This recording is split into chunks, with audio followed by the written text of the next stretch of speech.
The klaxon hit on the second syllable of the warden's sentence and nobody in the gallery moved to silence it. "It's inside the exclusion line," Warden Tezsuk Bray said again, louder, over the alarm, both hands flat on the rail. "Unflagged. No clearance filed. It's already inside." I kept transcribing. That was the job.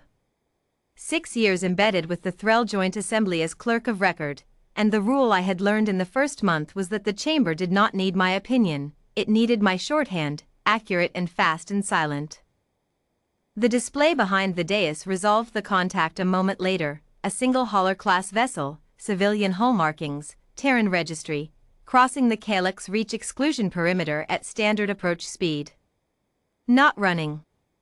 Not hiding. Coming in the way a delivery truck comes up a driveway. Calyx Reach had been under blockade for 11 weeks. 2 factions inside the system had fought to a standstill over mineral rights nobody could spend anymore because the same fighting had wrecked the irrigation grid on the only arable continent. The assembly had spent 4 sessions arguing about who was entitled to authorize relief shipments, and whether authorizing relief shipments would be read as taking a side, and whether taking a side was worse than 300,000 people going into a second winter without grain reserves. Nothing had been authorized. That was the state of the file when the alarm went off. "Composition," Bray said. The censor officer read it flat, standard agricultural and medical cargo, no weapons signature, no military escort, crew complement of 4. 4, said Councillor Imith Soar, from the cartel bench, like the number offended her personally. For crew, inside a contested exclusion zone, with no clearance, no manifest filed, no flag request lodged with this body or with either faction. That is not aid. That is a unilateral act inside a war zone by a power with no standing in this dispute. "They'll claim humanitarian transit," said someone else. "They haven't claimed anything," Soar said. "They haven't said a word to us." That's the part that should worry this chamber, not reassure it. Nobody in the room laughed, which told me how serious it had already gotten.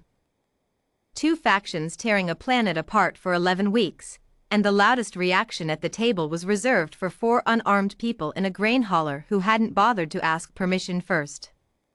Delegate Corin Vask, who held the smaller of the 2 faction observer seats and rarely spoke before the 3rd hour of any session, leaned into his microphone. "If this body is worried about precedent," he said, "I'd remind the chamber that we set the precedent 11 weeks ago, when we agreed that doing nothing was the safest available option.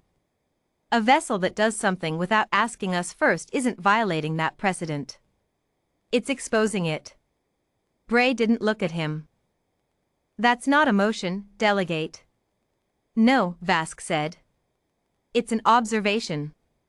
I'll have a motion ready in case anyone wants one." The chamber moved past him the way it moved past most things that weren't motions. Soar was already talking again, building the case the way she built every case, in layers, first the procedural violation, then the security implication, then, when those didn't seem to be landing the way she wanted, the older argument underneath them. "We don't know what they want," she said. "A power that delivers cargo into a war zone without terms is a power that hasn't decided yet what the terms will cost us later. I would rather know the price now than discover it in a year." That, at least, drew nods. It was the kind of caution the chamber understood, the kind that didn't require anyone to say out loud that 300,000 people going hungry on a blockaded world was a problem the assembly itself had declined to solve for 11 weeks running. The vote came fast, the way votes come when a body wants to feel like it is doing something. Motion to treat the vessel as a hostile incursion. Motion to dispatch the assembly's standing enforcement cutter to intercept, board, and seize cargo as evidence of unauthorized interference in a sanctioned conflict zone. Both passed on voice vote, no objection logged, 11 minutes after the alarm first sounded. I logged the timestamp. 11 minutes. I had sat through votes on tariff schedules that took longer. The cutter reached the hauler 40 minutes after that, already down on the surface, parked on a service apron outside the largest of the camp settlements on the southern continent. By the time the boarding team got their hatch open, the 4 crew were back aboard, engines spun up, lift sequence already running. The enforcement officer's report came through the comm relay and onto my desk before the council had even reconvened from recess, and I read it twice before I understood what it was telling me. Holds empty. Cargo manifest matched against what had been logged on approach, grain, seed stock, water purification units, a field hospital's worth of medical stores, all of it gone. Not jettisoned. Not hidden. Unloaded. In 40 minutes, 4 people had offloaded an entire hauler's hold into a camp that had been rationing flour by the cup, and then they had closed the hatch and started the engines before anyone with a badge arrived to stop them. There was no invoice. No request for compensation logged with either faction, no claim filed with the assembly, no flag planted, no statement issued. The enforcement officer's report noted, almost as an afterthought, that the crew had not resisted boarding, had not argued jurisdiction, had said exactly 4 words to the officer at the hatch before lifting off, "Not your business." The assembly reconvened at the top of the hour, and Bray read the report aloud to the chamber in the flat voice of someone whose alarm had cost him something he hadn't expected to spend. "They seized nothing," Soar said, and for the first time that day her voice had lost its certainty. "There's nothing to seize. They already gave it away." "Then we have grounds to fine them for unauthorized transit," said the cartel's junior delegate, reaching for the only lever still in the room. "We can still log a violation." "Against whom?" Bray said. "We don't have a registry on the vessel. We have 4 names and a hull number and a camp full of fed children who will tell anyone who asks that nobody came to collect on it." Vask raised his hand again, and this time the chamber let him finish. "I have that motion ready now," he said, "if anyone still wants it. I'd word it this way, that the assembly formally record its objection to the unauthorized delivery of food, water, and medicine to a starving population, on the grounds that no one asked us first." He let that sit a moment. "I withdraw it. I think the record speaks for itself without my help." Nobody answered that either. Soar opened her mouth as if to object to the sarcasm and then visibly decided against it, which was its own kind of answer. 2 delegates further down the bench were quietly pulling up the boarding officer's drone footage on their own consoles instead of waiting for it to be formally entered, and I watched the light from it move across their faces while they watched terraced fields already green with seed stock that had been in the ground for less than an hour.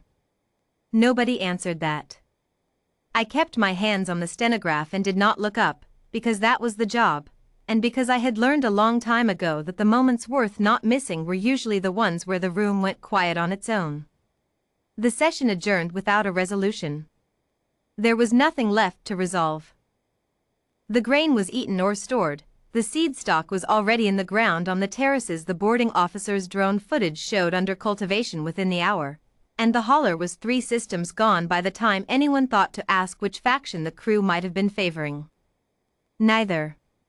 That was the answer nobody on the bench wanted to say out loud, because it meant the 11-week argument about who had standing to help had been settled by people who had decided the argument itself wasn't worth having. I filed my transcript that night, as I always did, word for word, no commentary, the clerk's job being to record what was said and never what should have been. But I'd taken the long way back through the loading apron first, because the report had mentioned one more detail the council never asked about. The boarding officer had found a single crate left behind at the edge of the service apron, set apart from where the others had been stacked, lighter than the rest, already opened. Children's boots, by the manifest. Sizes mixed, no 2 pairs matching, the kind of stock you'd pull together fast from whatever was on hand rather than what had been properly requisitioned. Someone had written on the crate lid in grease pencil, in the assembly's own working trade tongue, the only words the crew had bothered to leave for anyone who came looking. No charge. I copied that down too, though it wasn't part of any motion, wasn't entered into any record the assembly would ever vote on.